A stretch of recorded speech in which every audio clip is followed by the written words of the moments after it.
간질성 방광염 환자들이 가지고 있는 증상의 제일 큰 특징은 소변을 자주 마렵고. 안녕하세요. 쉿하나 윤하나입니다. 선생님, 저번 시간에 통증이 있는 방광 질환에 대해서 얘기했을 때 간질성 방광염이 중요하다고 얘기를 하셨거든요. 네. 왜 중요한가요, 그게? 일단 간질성 방광염이 제 전공 분야입니다. 내가 제일 중요해. 그래서 아니 그것도 그거지만 간질성 방광염이 별거 아닌 것 같은데 시작은 진짜 아무것도 아니거든요. 방광염 몇 번 자꾸 생긴다? 그런 정도에서 시작이 되는데 그걸 자꾸 이제 나를 몇 년 동안 괴롭혀요. 그러다가 나중에 그 끝은 어떻게 되냐면 소변이 차면은 통증 때문에 견딜 수가 없고 그것 때문에 소변을 자주 보고 그러면서 내 몸 안에 생기는 변화는 방광이 굳어지고 소변을 더욱더 못 참게 되고 결국에 끝에 가서는 콩밥까지 망가지거나 아니면 그런 통증 때문에 방광을 드러내야 되는 상황들이 생기거든요. 그래서 간질성 방광염이라는 게 어떤 건지 다시 좀 찬찬히 말씀을 드리면 우리가 이 간질이라는 게 그 사이간을 쓴다고 그랬잖아요. 그러니까 이 조직 사이사이가 염증이 생기는 거예요. 어떤 식으로 저는 표현을 하냐면 방광의 아토피가 엄청나게 심하게 생겼다라고 생각을 하시면 될 것 같아요. 그러니까 아토피 어때요? 막 굉장히 시뻘겋게 피부도 막 다 일어나고 그리고 되게 가렵고 아프고 아토피의 끝은 정말 거북이 등껍질 같은 그런 피부로 변하는 거잖아요. 그런데 방광에 그런 변화가 일어나요. 그래서 원인은 뭔지 모르는데 방광에 만성적인 염증 반응이 계속해서 반복적으로 우리가 방광염은 여기가 방광의 바깥쪽이고 여기가 방광의 안쪽이라고 하면 이 방광 안쪽에 있는 점막에 생기는 게 방광염인데 간질성 방광염은 이 점막을 지나서 요 사이 근육 사이사이 조직 사이사이에 생기는 염증 반응이기 때문에 더욱더 심하고 극심하게 생기고 전체적으로 커지거든요. 그러면서 생기는 또 하나의 변화가 방광 점막이 새빨갛게 붓고 그 다음에 이게 되게 약해져요. 그래서 소변이 차면 이 방광 점막은 소변은 어떻게 보면은 소금물 같은 건데 이 소금물이 계속 어딘가에 점막에 닿아 있다고 해보세요. 그러면은 이 소금물이 흡수가 되지 않아야 몸 안에서 3시간 동안을 우리가 소변을 참을 수 있으려면 소변이 방광 점막에 흡수가 되지 않아야 되겠죠. 근데 원래 그런 기능이 있는데 이 간질성 방광염이 생기면 이게 안 돼요. 그러니까 보호 기능이 완전히 다 파괴가 되기 때문에 이 소변 창고가 그 소변 안에 있는 전해질 이런 것들이 이 조직 사이사이로 더 막 끌어 들어가게 돼요. 그러니까 새 나가는 거예요.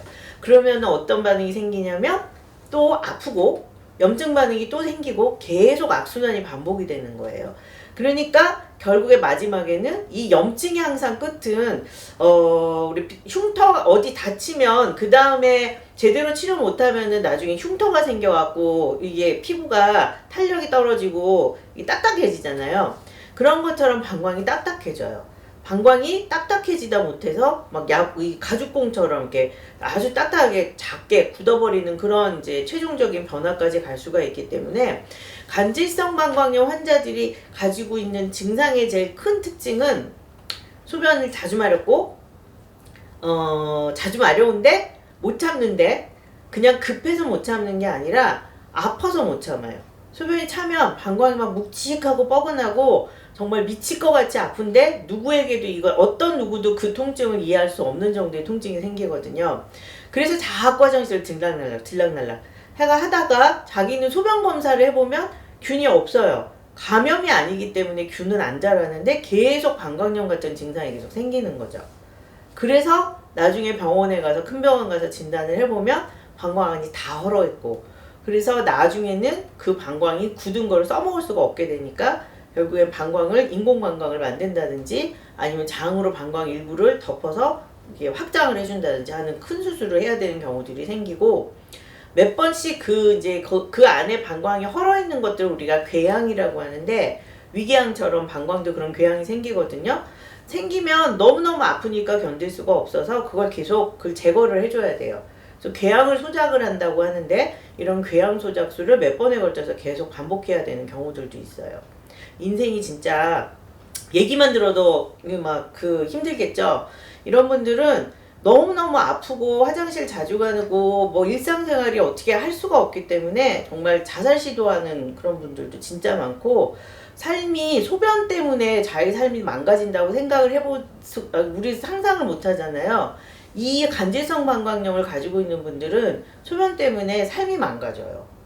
그래서 암보다도 더 암 같은 그런 질환이 간질성 방광염이라고 생각하시면 될 것 같아요. 선생님 말 들어보면은 되게 큰 병이고 되게 고통스러운 병인데. 네, 되게 고통스러운 병이에요, 진짜로. 그러면 뭐 미연에 방지할 수 있는 그런 것들도 있나요? 미연에 방지할 수 있다거나. 근데 이게 너무 안타깝게도 간질성 방광염은 제가 그랬잖아요. 아토피 같은 거라고 그랬는데, 아토피, 류마티스성 관절염, 그 다음에 뭐 알러지 이런 것들은 어떻게 보면 자기 몸이 자기를 못 견뎌서 생기는 병들이거든요. 근데 간질성 방광염도 자기 소변이 자기를 파괴시키는 병이에요. 왜 생기는지를 몰라요, 아직은. 그 기전을 정확하게 알지를 못해서 사전에 어떤 걸 먹는지, 어떤 거를 치료를 하면 뭐 된다든지 그런 게 아직은 없어요. 그래서 지금 현재 단계에서 할 수 있는 제일 좋은 방법은, 반복적인 방광염 증상이 있을 때는 반드시 조기에 정말 방광염인지를 꼭 확인을 하고 제대로 치료를 받고, 이게 1년에 우리가 만성 방광염은 1년에 3번 이상 방광염이 재발이 된다든지, 아니면은 6개월 이내에 2번 이상 방광염이 재발할 때를 만성 재발성 방광염이라고 하는데, 이런 만성 방광염이 있는 분들은 나중에 간질성 방광염으로 갈 가능성도 많고, 그거를 모르고 있다가 만성 방광염이라고 생각하는 분들도 이게 오진이 되는 경우들도 꽤 많기 때문에, 그럴 때 그냥 빨리 제대로 검사를 해보는 게 가장 좋은 방법이에요. 그러면은 이것도 암처럼 막 단계가 있나요? 뭐 통증에 대한 단계라든가, 뭐 병이 진행되면 돼 가면서 이런 단계라든가.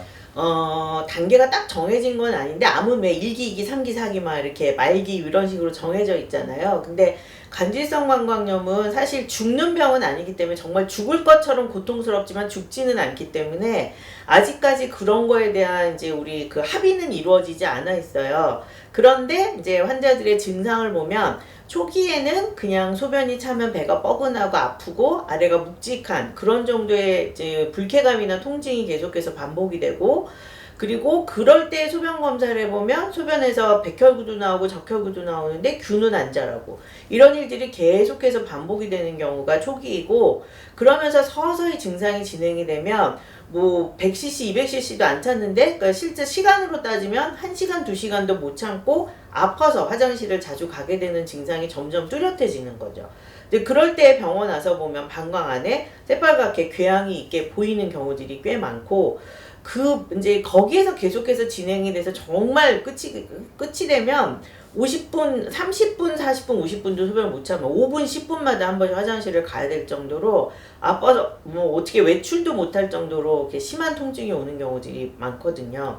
그래서 이거를 그러면 어떻게 아느냐, 사실 어떻게 아느냐는 없어요. 그러니까 방광염이 이상하게 안 나오면 그럼 빨리 가서 검사를 해봐야 되고, 검사하는 거는 사실 간질성 방광염의 진단은 우리가 이제 간질성 방광염이 눈에 보이는 궤양이 있는 간질성 방광염이 사실 제일 무서운 거거든요.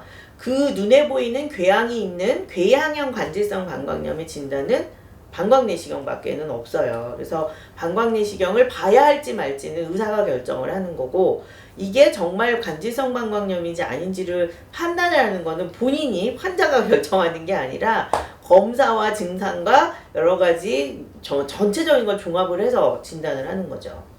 빈뇨로 착각할 수 있나요?